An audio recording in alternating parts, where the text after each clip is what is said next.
Quisiéramos compartirle un mensaje de las Sagradas Escrituras para culminar con nuestro servicio de adoración.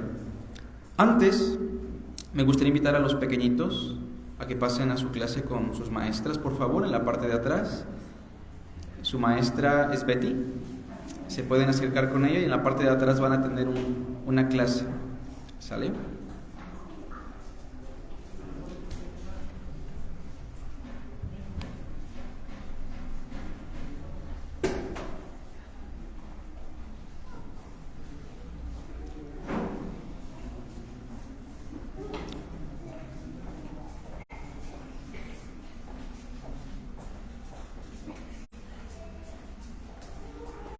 ¿Qué es lo que acabamos de escuchar en los cantos?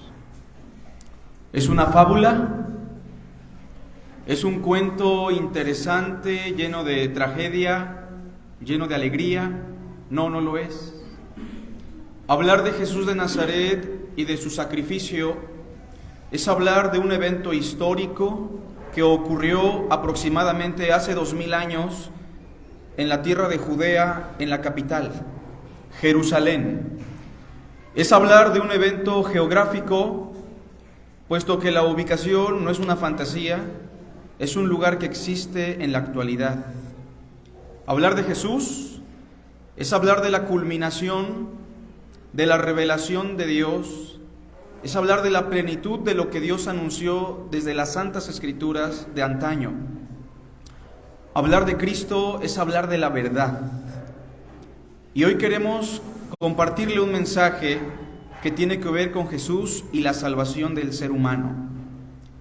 Usted puede tener muchas necesidades hoy: la necesidad de salud, la necesidad de una mejor economía, la necesidad de tener una familia estable, pero la necesidad más grande del ser humano es el perdón de sus pecados. Tal vez hoy solamente usted está viviendo el hoy, el ahora, el momento, pero yo quiero recordarle que está establecido para los hombres que mueran y después de esto enfrentar el juicio de Dios. Pero gracias a Dios que por Cristo tenemos la oportunidad de reconciliarnos con el Padre, de obtener el perdón de nuestros pecados por la fe en Él. Y quisiera hoy compartirles un texto importante que se escribió 750 años antes de Cristo. Un texto que por su naturaleza es una predicción, es una profecía. El profeta Isaías, quien profetizó 750 años antes de Cristo, le profetizó al pueblo que vendría a Israel un siervo, un hombre que vendría a sufrir por los pecados de Israel y por los pecados de la humanidad. Un hombre que sería menospreciado, un hombre que sería rechazado y humillado por su propio pueblo, por los principales gobernantes de Israel, los principales religiosos y por los gentiles, los romanos. Esa profecía, durante muchos años, ha sido considerada la cámara de tortura de los rabinos judíos, quienes al toparse con este pasaje no saben cómo explicar o justificar el por qué ellos a la fecha siguen rechazando a Jesús de Nazaret. Esta profecía se ha querido malinterpretar durante muchas ocasiones con el pretexto de explicar que el que sufre en esta profecía es el propio Isaías o el profeta Jeremías, o que es una personificación del pueblo de Israel, que ha sido un pueblo sufriente, humillado, despreciado. Sin embargo, la profecía apunta a un ser personal, a un personaje que no puede ser el pueblo, sino alguien que muere por el pueblo. Un personaje en el cual no hubo engaño en su boca. Y estoy hablando del capítulo 53 de Isaías, que realmente inicia en el capítulo 52. Hablemos hoy de la obra del Mesías, del Salvador, en la profecía de Isaías. Isaías 52, versículo 13. Y no se preocupe si no tiene Biblia a la mano, en la pantalla vamos a proyectar los versículos. Quiero recordarles una vez más que es una profecía escrita hace 2750 años, es decir, 750 años antes de Cristo. una palabra que de antemano anunciaba los sufrimientos de nuestro Salvador.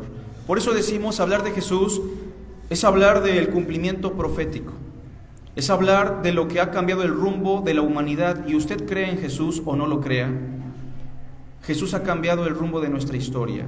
Sea cristiano o no lo sea, hoy usted vive en el 2023 después de Cristo. Y la profecía inicia diciendo en el capítulo 52, versículo 13, dice así: He aquí que mi siervo será prosperado, será engrandecido y exaltado y será puesto muy en alto. Como se asombraron de ti muchos, de tal manera fue desfigurado de los hombres su parecer, y su hermosura más que la de los hijos de los hombres. Así asombrará él a muchas naciones, los reyes cerrarán ante él la boca, porque verán lo que nunca les fue contado, y entenderán lo que jamás habían oído. ¿Quién ha creído a nuestro anuncio? ¿Y sobre quién se ha manifestado el brazo del Señor? Subirá cual renuevo delante de él, y como raíz de tierra seca no hay parecer en él. Ni hermosura le veremos, mas inatractivo para que le deseemos.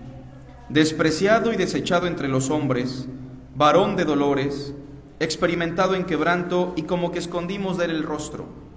Fue menospreciado y no lo estimamos. Ciertamente llevó él nuestras enfermedades y sufrió nuestros dolores, y nosotros le tuvimos por azotado, por herido de Dios y abatido. Mas él herido fue por nuestras rebeliones, molido por nuestros pecados. El castigo de nuestra paz fue sobre él, y por su llaga fuimos nosotros curados. Todos nosotros nos descarriamos como ovejas, cada cual se apartó por su camino, mas el Señor cargó en él el pecado de todos nosotros. Angustiado él y afligido no abrió su boca. Como cordero fue llevado al matadero, y como oveja delante de sus trasquiladores, enmudeció y no abrió su boca. Por cárcel y por juicio fue quitado, y su generación, ¿quién la contará? Porque fue cortado de la tierra de los vivientes, y por la rebelión de mi pueblo fue herido. Y se dispuso con los impíos su sepultura, mas con los ricos fue en su muerte, aunque nunca hizo maldad, ni hubo engaño en su boca. Con todo eso el Señor quiso quebrantarlo, sujetándole a padecimiento. Cuando haya puesto su vida en expiación por el pecado, verá linaje, vivirá por largos días, y la voluntad del Señor será en su mano prosperada. Verá el fruto de la aflicción de su alma y quedará satisfecho. Por su conocimiento justificará mi siervo justo a muchos, y llevará las iniquidades de ellos. Por tanto, yo le daré parte con los grandes, y con los fuertes repartirá despojos, por cuanto derramó su vida hasta la muerte, y fue contado con los pecadores, habiendo él llevado el pecado de muchos, y orado por los transgresores. Es un pasaje largo, y tal vez lo mejor sería explicarlo en varias sesiones. Sin embargo, vamos a dar un panorama general de la profecía de Isaías sobre los padecimientos del Hijo de Dios. En primer lugar, hablemos de la introducción. Número 1, la introducción de la profecía. La introducción la encontramos en el capítulo 52, del versículo 13 al versículo 15. Si usted notó con atención, el versículo 13 inicia llamándole a este personaje mi siervo. El texto dice, he aquí mi siervo. En la traducción griega, la Septuaginta, siervo es la palabra griega doulos, que se puede traducir como esclavo. Cuando Cristo viene al mundo, Él viene en la condición de alguien que está dispuesto a humillarse, que está dispuesto a servir, que está dispuesto a hacer la voluntad de su Padre. Pero quiero que noten algo interesante en el verso 13. El verso 13 no habla de humillación propiamente, aunque le llama siervo, sino de una prosperidad y exaltación que va a experimentar el siervo de Dios. He aquí mi siervo será prosperado, ¿será qué más? Engrandecido y exaltado, y será puesto muy en alto. En la profecía de Isaías 53 y en la obra de Cristo Jesús, no solamente vamos a encontrar una obra de humillación, de crucifixión, sino también una obra de exaltación. Como dice el canto, Él vive ya. Cristo Jesús ha sido exaltado por la diestra de Dios, resucitó de entre los muertos, la muerte no le pudo retener, y porque Él vive, nosotros tenemos la esperanza también de resucitar. Pero el versículo 14 del capítulo 52 también nos habla de una condición humillante. Dice el verso 14, como se asombraron de ti muchos, fue de tal manera desfigurado de los hombres su parecer, y su hermosura más que la de los hijos de los hombres. Por una parte se nos habla de la desfiguración que el Mesías iba a sufrir en su físico. La gente no lo iba a apreciar y sin embargo su hermosura como Mesías, como Salvador, era una hermosura que sobrepasaba por mucho a la hermosura de los hombres. De manera que el verso 13 habla de exaltación, el verso 14 habla de humillación y el verso 15 regresa a la exaltación y nos dice: así asombrará Él a muchas naciones. Los reyes cerrarán ante Él la boca, porque verán lo que nunca les fue contado y entenderán lo que jamás habían oído. Así que, en síntesis, podríamos decir, la profecía de Isaías se resume en dos etapas. El Mesías ha de ser humillado y el Mesías ha de ser exaltado. Un resumen de esto lo podemos encontrar en Filipenses capítulo 2, versículo 5 al 11, donde Pablo dice: haya pues en vosotros este mismo sentir que hubo también en Cristo Jesús, el cual siendo en forma de Dios, no estimó su igualdad con Dios como cosa a que aferrarse, sino que se despojó a sí mismo, tomando forma de siervo, hecho semejante a los hombres. Y estando en una condición humillante como un hombre, Él voluntariamente se humilló hasta la muerte, siendo obediente al Padre, y muerte de cruz. Así que la introducción nos habla de dos estados de existencia: humillación, exaltación. En el punto número 2, reflexionemos un poco sobre el rechazo al Mesías. La profecía también nos habla que no solamente el mundo lo habría de rechazar. Muchos de los que estamos aquí probablemente durante muchos años, aunque hemos escuchado a Jesús y hemos escuchado de su palabra, lo hemos rechazado constantemente en nuestra vida, o somos muy inconscientes de lo que significa lo que hizo Jesús de Nazaret. Sin embargo, la ironía del mensaje en la palabra es que no solamente el mundo, sino su propio pueblo Israel, de donde Él vino, Jerusalén, la capital del rey David, la capital y la acrópolis de la religión judía, fue el verdugo de Jesús de Nazaret. Ellos lo menospreciaron, lo latigaron, lo llevaron a la muerte, y a la fecha el judaísmo lo considera la mayor estafa de la fe, el mayor peligro a la fe. El capítulo 53, del verso 1 al 3, nos habla de el rechazo del pueblo y del mundo hacia el Mesías. Escuchemos. ¿Quién ha creído a nuestro anuncio? ¿Y sobre quién se ha manifestado el brazo del Señor? Dos preguntas que reflejan impotencia de parte del profeta, tristeza por el hecho de que nadie ha creído en el anuncio del Mesías, por el hecho de que nadie ha recibido la salvación de Dios en Jesús. De hecho, si ven con atención en el inciso A en pantalla, cuando Isaías pregunta ¿quién ha creído a nuestro anuncio?, el anuncio tiene que ver con lo que dice el capítulo 52, verso 7.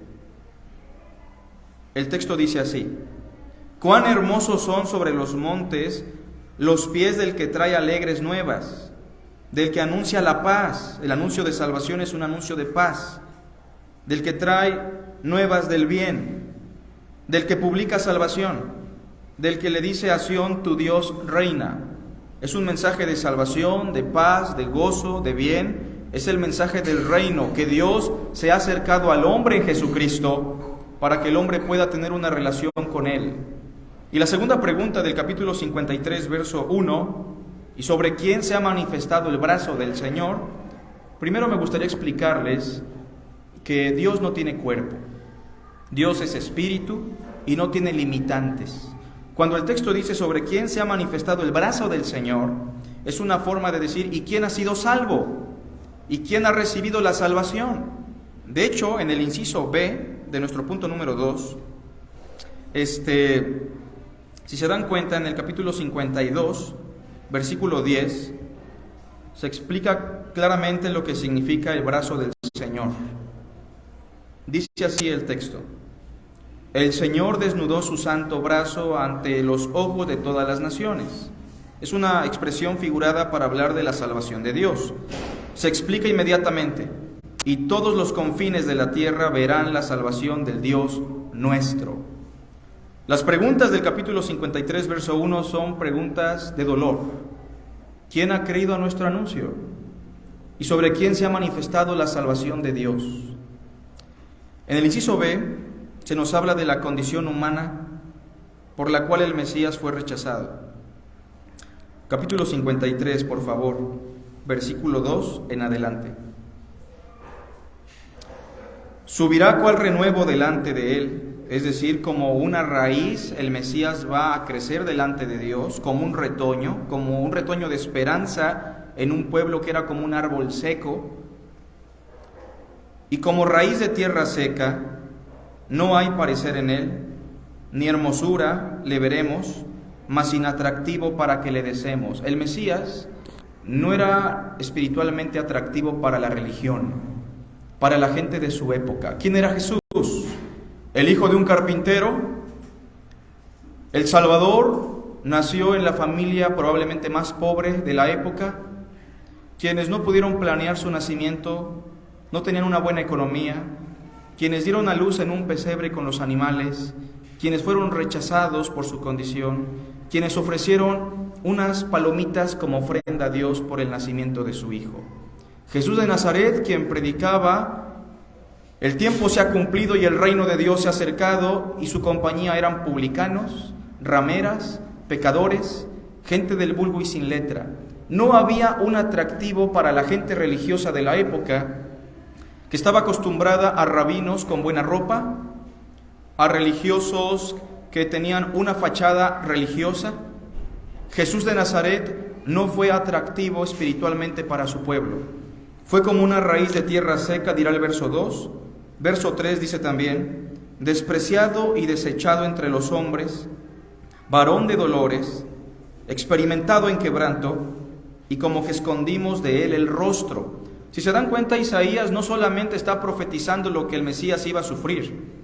Isaías está profetizando sobre el lamento del pueblo judío, que en un futuro se daría cuenta de lo que habían hecho con el Hijo de Dios.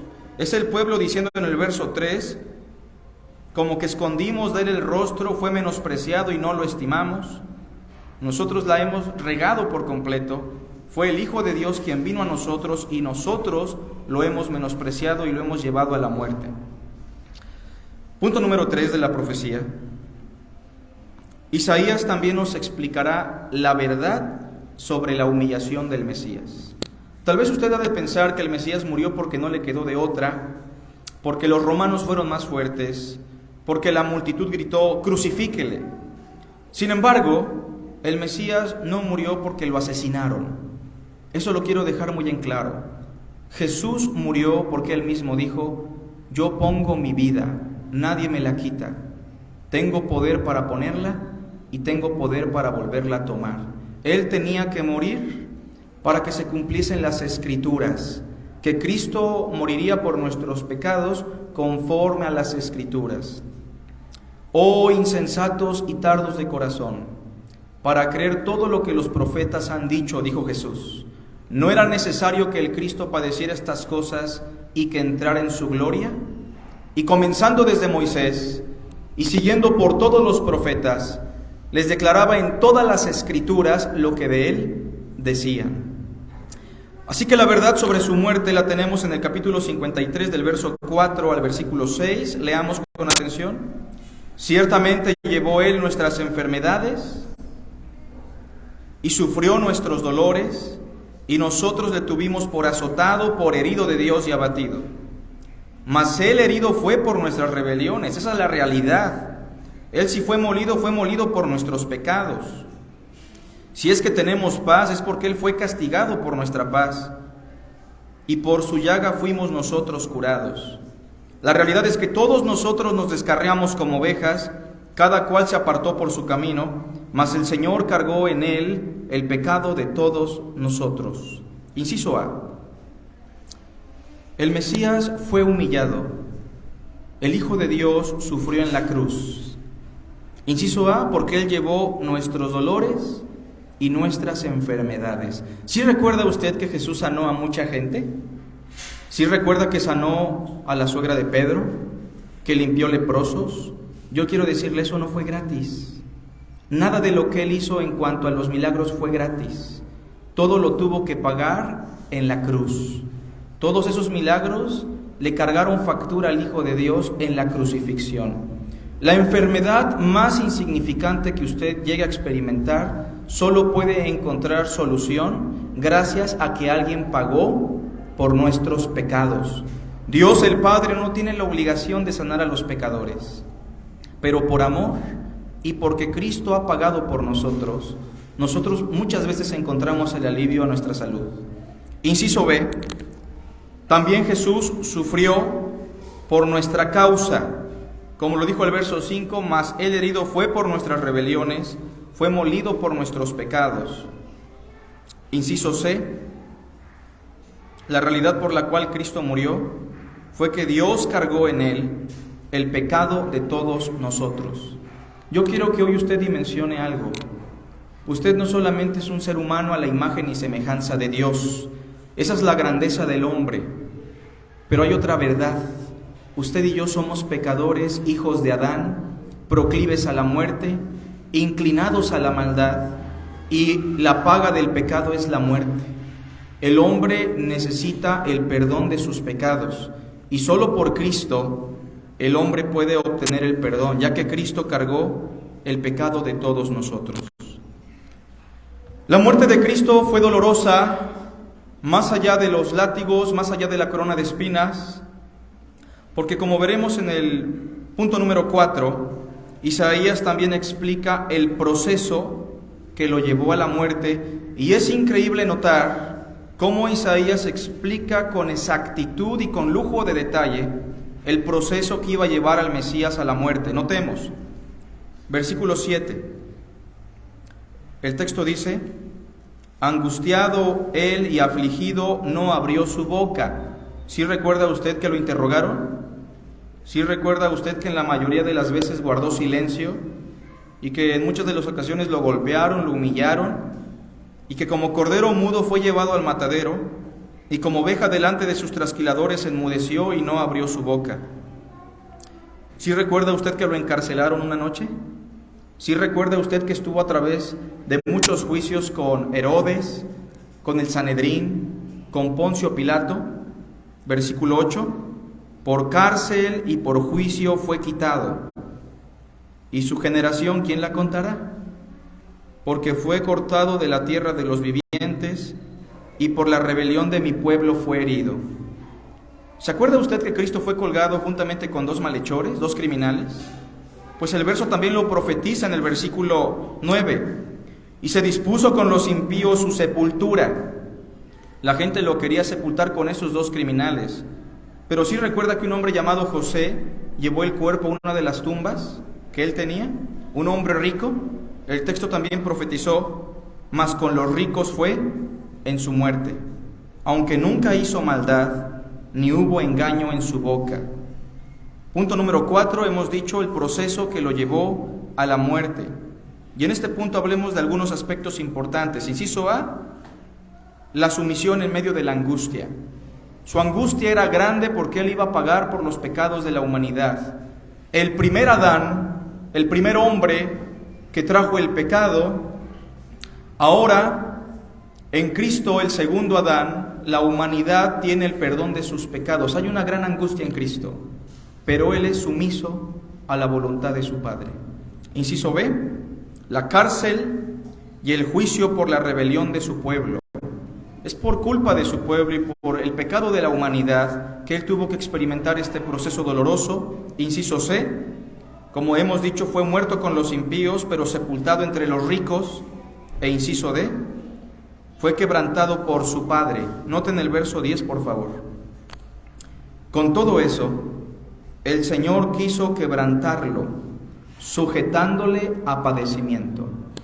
No sé si usted recuerde que cuando Cristo estaba orando en Getsemaní, Él oró: Padre, si es posible, pasa de mí esta copa. ¿Acaso Cristo le tenía temor a los clavos? ¿Le tenía temor a que lo desnudaran públicamente, lo flagelaran los romanos, lo coronaran con espinas, le quitaran la vida en la cruz? Yo creo que no. Él mismo dijo: no temáis a los que matan el cuerpo. Pero ¿sabe usted por qué Cristo estaba angustiado?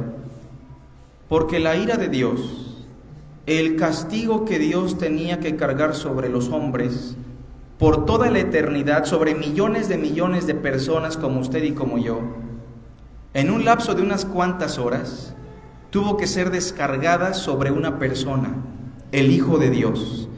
Cristo sufrió nuestra condenación eterna en unos cuantos minutos. ¿Y en qué consiste la condenación?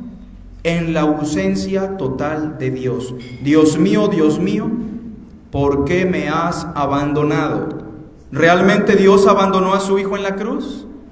Sí, lo abandonó plenamente. La comunión perfecta que el Padre y el Hijo tenían fue fracturada en la cruz, porque Cristo está pagando por nuestros pecados. Cristo nos redimió de la maldición, hecho por nosotros maldición. El que nunca conoció el pecado, por nosotros fue hecho pecado, para que nosotros fuésemos justicia de Dios en él.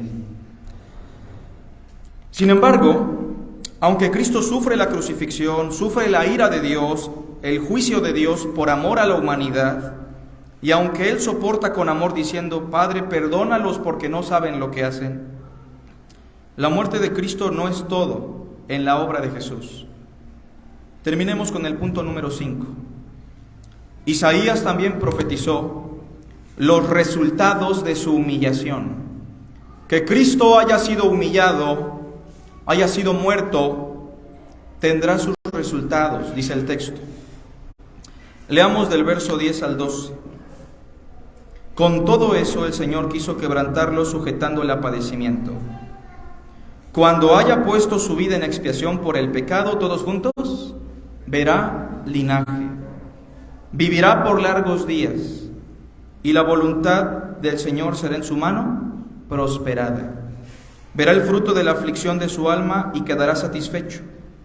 Por su conocimiento justificará a mi siervo justo a muchos y llevará las iniquidades de ellos. En primer lugar, inciso A, el texto dice que gracias a su obra de humillación, el Mesías verá linaje.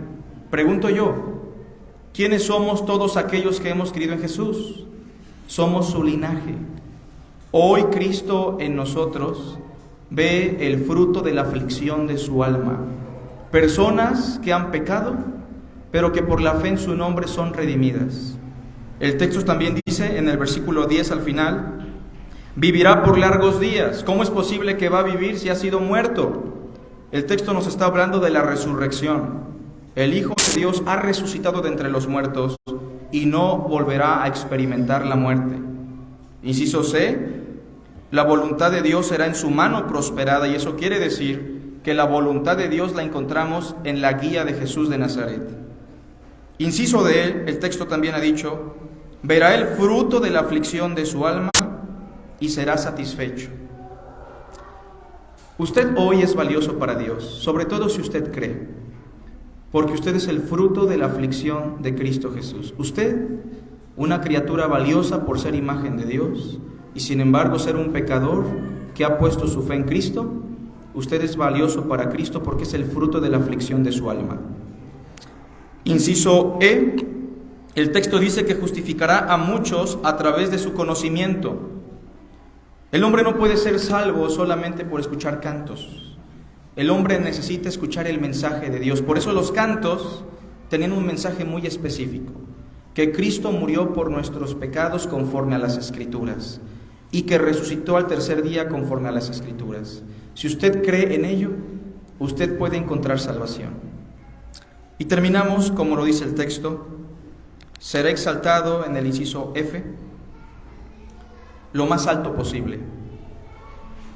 Por lo cual Dios lo exaltó hasta lo sumo y le dio un nombre que es sobre todo nombre, para que en el nombre de Jesús se doble toda rodilla de los que están en los cielos, en la tierra, y los que están muertos debajo de la tierra, y toda lengua confiese que Jesucristo es el Señor, para la gloria de Dios Padre. Aquí hay personas que necesitan el perdón de sus pecados. Usted necesita encontrar a Cristo. Cristo lo está buscando. El Hijo del Hombre no vino para condenar a los hombres, sino para salvarles. Porque de tal manera amó Dios al mundo que dio a su Hijo unigénito, para que todo aquel que en Él cree no se pierda, mas tenga vida eterna. Si usted hoy no se arrepiente de sus pecados, si usted no abandona su vida sin Dios, le queremos hacer una advertencia: usted puede perecer. Jesús dijo: el que no cree que yo soy, en sus pecados morirá. Usted puede vivir hoy, el ahora, el momento, y pensar: esto no es para mí. Yo quiero buscar a Dios cuando esté más anciano, cuando esté al borde de la muerte. Pero yo quiero decirle que Cristo está interesado en su vida. Para Cristo usted es muy valioso. Cristo dijo: el que a mí viene, yo no le echo fuera. ¿Qué necesita usted? ¿Dar una ofrenda? No. ¿Necesita convertirse a una religión? Tampoco. ¿Necesita venir a nuestra iglesia? No. Lo que usted necesita es arrepentirse de sus pecados y poner la fe en aquel que ya pagó. Usted no puede pagar por sus pecados. Usted no se puede ganar el perdón. Cristo ya pagó por los pecados y la salvación es gratuita. Y es el mensaje de amor que le queremos compartir: que Dios le ama y quiere una vida mejor para usted, no solamente en este mundo, sino que como Él vive, usted también tiene la esperanza de volver a vivir. Señores, ¿qué debo de hacer para ser salvo?, preguntó un carcelero. ¿Cuál es la respuesta? Cree en el Señor Jesucristo y serás salvo tú y tu casa. Hagamos una oración para culminar y enseguida pasamos a lo final con nuestro hermano David. Padre, gracias por tu hermosa palabra y gracias por las personas que hoy nos acompañaron. Guárdales, llévalos en paz. Te damos las gracias también por lo que resta de nuestro servicio. En el nombre de Cristo Jesús. Amén.